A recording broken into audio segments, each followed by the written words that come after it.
एक छोटे से गांव में तीन भाई रहते थे। रियाज, अफरान और शकील। ये तीनों भाई नादान थे, शायद नासमझ भी। उनके वालिद हकीम साहब एक बहुत ही अक्लमंद इंसान थे, लेकिन अफसोस उनके अक्लमंद का अंश भी उनके बेटों में ना मिला। ये कहानी है नासमझ से हिकमत तक के उनके सफ़र की। हकीम साहब को महसूस हुआ कि अब उनका वक्त पूरा हो रहा है।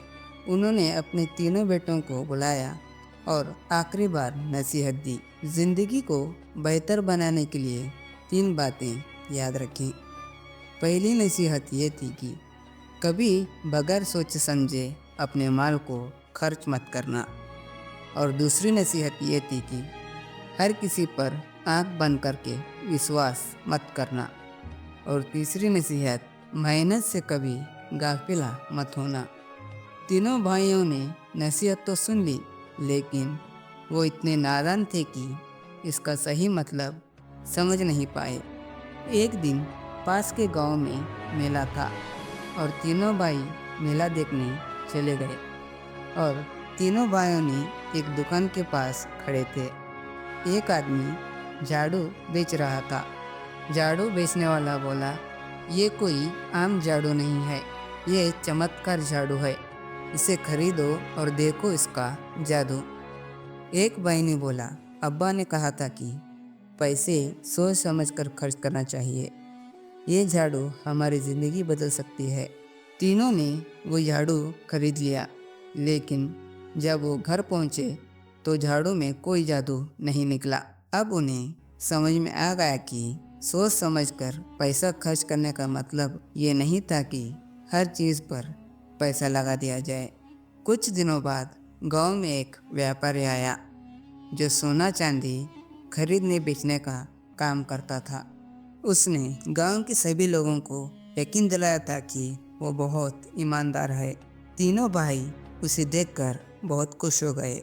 शकील ने कहा, अब्बा ने कहा था कि मेहनत से पीछे मत हटना।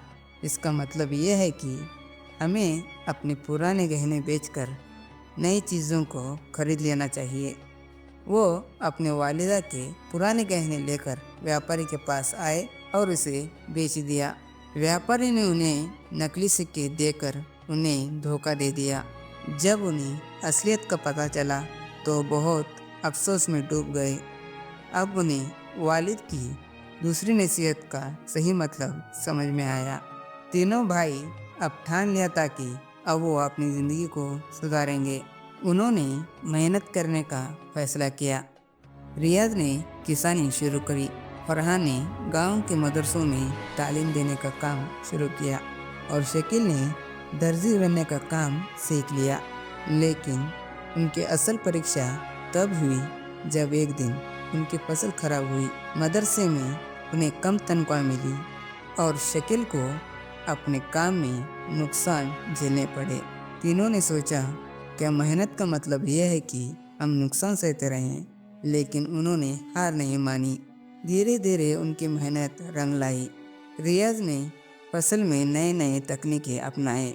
फरहान ने भी घर में ट्यूशन लेने का काम शुरू कर दिया। शकील ने भी अपने काम में नए नए डिज़ाइन जोड़कर लोगों का दिल जीत लिया था।